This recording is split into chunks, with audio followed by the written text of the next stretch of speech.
Coming up on BrickNerd, we'll check out this new MacBook cover, the BrickBook, and the fantastic Ghostbusters Headquarters.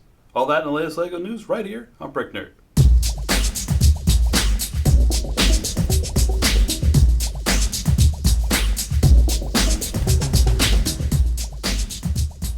Welcome to BrickNerd, your source for all things LEGO and the LEGO fan community. If you're nerdy about the bricks, you come to the right place. First up, the news.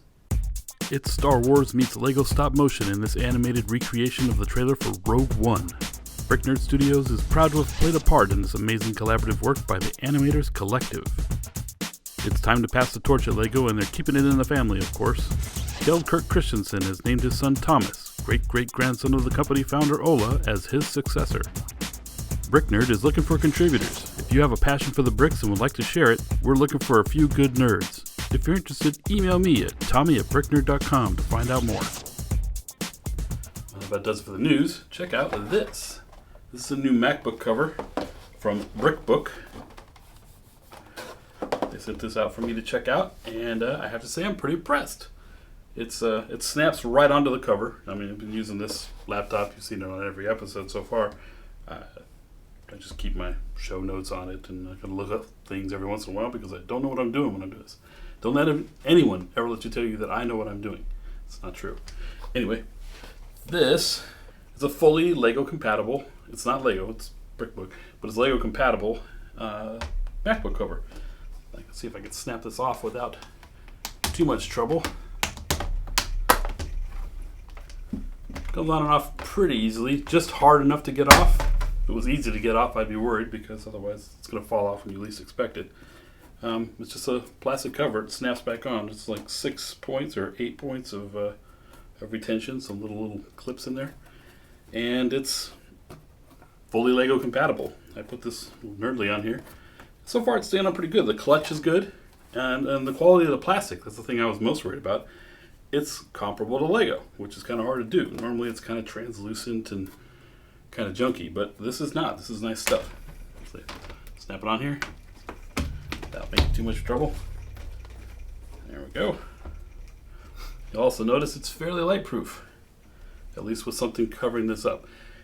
In the dark, if you don't have anything in the center point, that apple is going to be shown through there, but big deal. And everything you're going to put on there is probably going to be in the middle anyway, so it's pretty cool. So, didn't get quite on there. Now it's on. All right, so you can get more info and order one at BrickBook.com. Thank you, BrickBook, for sending that this way. It's pretty cool. Now, let's check out the Ghostbusters Headquarters.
I was so excited when I saw that this set was coming out.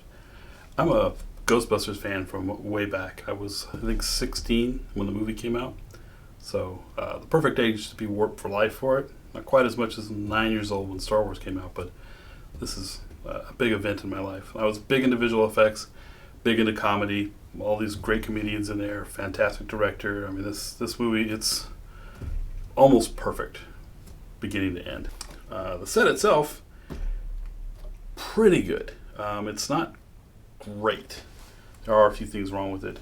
But the things that are wrong with it, actually I will call it great, but I won't call it perfect.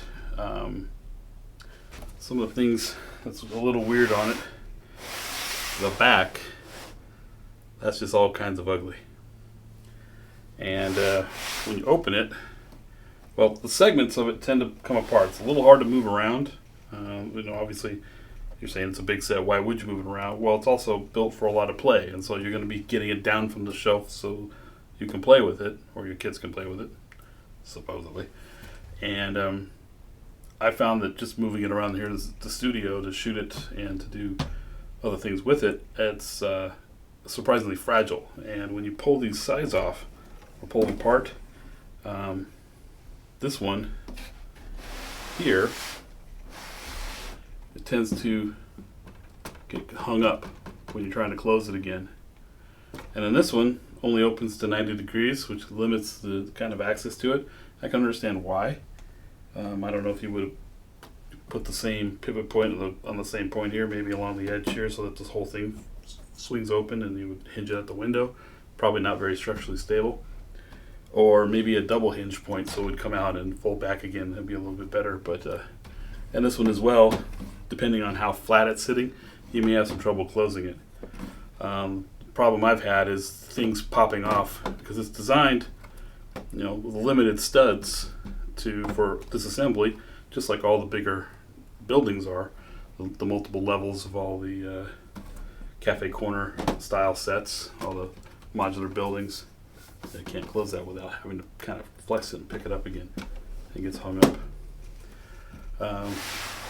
But the same reason that those things are easy to put together means that they're easy to come apart. But this, you can't just lift that off. It's hinged here. So you'd have to take off the actual part here. And then, these parts will snap off fairly easily. But then again, you've got the pole holding it together. So it's kind of built sort of to come apart and sort of not to. I think I would have just had more studs to hold it all together because it's clearly not meant to be segmented apart after the fact. It's meant to stay together. The interior is really where this thing shines. I mean, it looks really great from the outside. The simulated brickwork and just the overall shape, it's very iconic. I've actually been to this fire station. It looks just like this.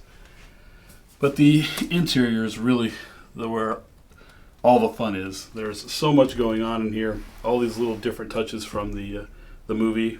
There's a little bit of license there. Like you'll see that the ghost trap here is on the first floor. In the movie, it's in the basement. And there's, where they were sitting when they got the first call. Janine's little red bell is on the desk. There's a pool table up here. I don't know if that's ever seen in the movie or not. The beds with the yellow covers. There's going to have to be a toilet in there, a bathroom. So if there's one in there, and it's got. I hope that's supposed to be slime and not urine, because I don't think the Ghostbusters are quite that bad in the hygiene department. And there's details everywhere. It's packed with it. There's another little section of controversy here, and if we open up the door and try and park, I guess you would back in the Ecto one. Uh-oh. Let's take out the boxes here. Oh, it hits Janine's desk before you can actually get it closed. Now I know to facilitate the full size of this thing, plus that would make this set even bigger, and it's already gigantic. It took, when I built it, I was doing that time-lapse thing. I don't know if you saw it or not. If not, I'll put it in the show notes, or maybe I'll put a link right here. And I took a week to do it because I was doing motion control setups between. I would shoot for an hour. Basically, each bag was about an hour, and it took about a week to do. Shouldn't take you quite that long, but that was worth it. It was a fun video to make. The old Ghostbusters figures, when the set was coming out, I was hoping. I know that with the Lego ideas, they don't generally make new parts. In fact, I don't think they've done it yet. They might run an existing part in a new color, and they'll do custom printing, but they won't make new molds. But this is not an ideas set. This is an actual set. So I was hoping we'd get new proton packs. but we didn't. They're exactly the same as the other ones, and they're okay. They're a little back heavy, so it's pretty much impossible to make your figure stand without giving them some studs. That's why these are on here. These little plates don't come with a set. I put them out so I can actually have the figures stand up for you. But there's a new printing on their arms. So they actually have the Ghostbusters on there, the Kuso set, the Idea set. Didn't have that. And Venkman's got a new printed body that's got slime on it. He's got a slime face and got a great expression. And we've got the new hair piece with the receding hairline. I don't know anything about that. And we got all the other figures here too. Dana's in her full gatekeeper outfit, and that's a little strange because she's never in that outfit here. That's only in her apartment, on the roof of her apartment. You can argue that Lewis kind of looks like that. But the cool thing about it is he also comes with an alternate head, and the helmet you can put on, the modified spaghetti colander. Janine looks pretty much like Janine. She's pretty perfect. I'm a little confused by this ghost and this ghost. This is the librarian, which obviously she's at the library at the opening of the movie. We never see her again, and for some reason she comes with this set. And this is the cab driver, and there's no cab, and he's not in this scene. A little weird. I'm not sure. I think we see Slimer. We never see Slimer in the here, but I mean, it's Ghostbusters said it had to come with Slimer. And then these ghosts are just kind of generic little dudes. I guess you need ghosts if you're going to be a Ghostbuster, so those are why those came with it. Still, kind of a strange figure assortment to come with it, besides the four guys. Overall, tremendous play factor. Lots of cool little details and features in it. Very iconic and pretty great. So I will give it a 4 out of 5 Nerdlies. Now let's take a look at some recently featured mocks. Welcome to the First Class Lounge by Snail Lad. I've always wondered what was behind those doors at airports, and after seeing this mock, I'm flying first class. Who am I kidding? I can't afford that. Moss Eisley Spaceport. You will never find a more wretched hive of scum and villainy. And you will never find a more awesome diorama. Nice work, Ice Cream Clone. How about a game of Munchkin? I've only played once, but it happened to be with the creator of this excellent LEGO version of the game board, Guy Himber. This thing's so cool. That about does it for this episode of BrickNerd. Please subscribe and seek us out on social media. Thanks for watching.